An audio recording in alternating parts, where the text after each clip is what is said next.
Alright, good day mga idol.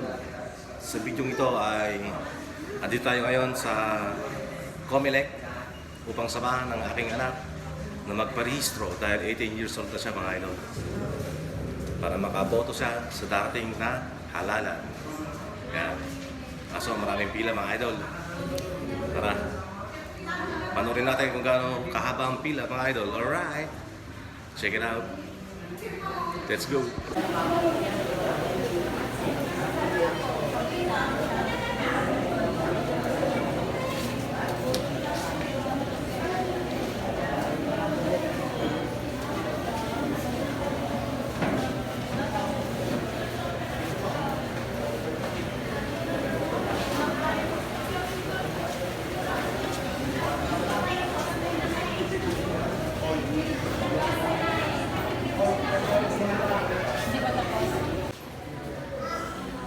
Yun, so andito tayo ngayon sa pinakalikod ngayon mga idol. Yan, tingnan natin kung gaano kahaba ang ating pila.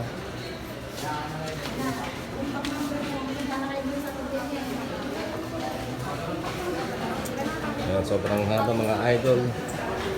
Pero tsaga-tsaga lang. Para naman makapag-register tayo. May register natin ang ating anak. Alright.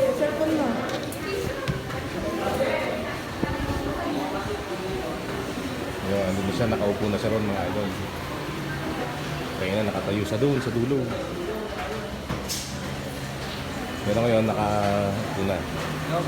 Malapit-lapit na sa katotohanan.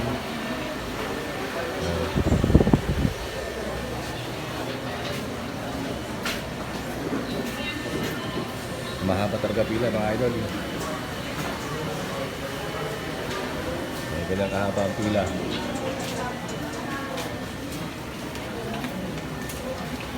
Yun, umusap na sa upuan, malapit na sa lamesa ng mga nagre-register. Alright.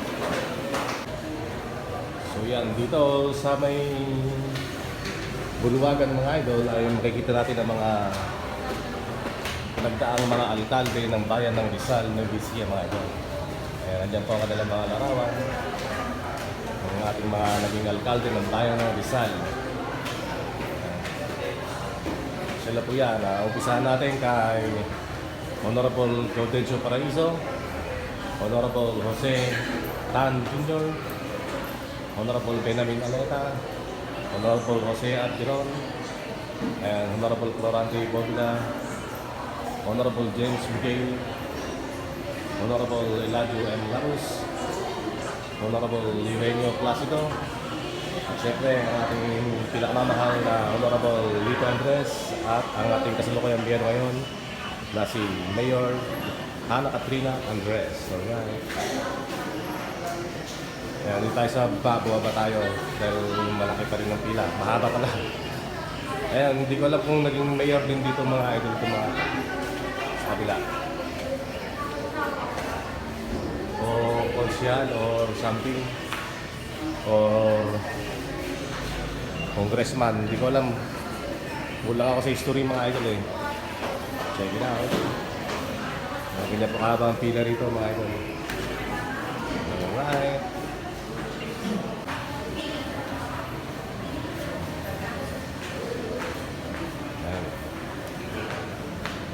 Marami na talaga mga kabataan na nagpaparehistro ngayon mga idol para sila ay makaboto sa darating na halalan. May boto nila ang kanilang nasa puso at nasa kanilang isipan para sa malayang pagboto. Alright. Ngayon po kasi ay last day ng registration, August 10, 2025. Ayan. Kahapon mas marami ang pila, ngayon marami pa rin. So ibig sabihin marami ng mga kabataan ngayon ang magre-registro mga idol. SK at SD. Ayan. Mula 15 years old pataas, maraming nag-registered. Yung iba 18 years old. Ayan. So marami-raming kabataan ay sa loob ma'am. Papasok kayo sa kwarto po. Kaya may nagtanong sa atin kung saan kukuha ng form. Alright. Yan, so yan, dito hanggang sa labas mga idol, ay marami rin mga sakyan. Yan, siguro sasakyan ng mga nagparehistro mga idol.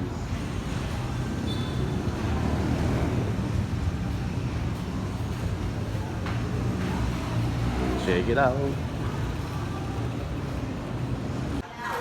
So yun mga idol, malapit nang matapos ang pagre-rehistro ng aking anak. Ayan, so dito ko natatapusin ang aking vlog. Thank you for watching guys. Salamat. God bless everyone. Alright. Tara magparehistro sa Comelec. Check it out. God bless everyone.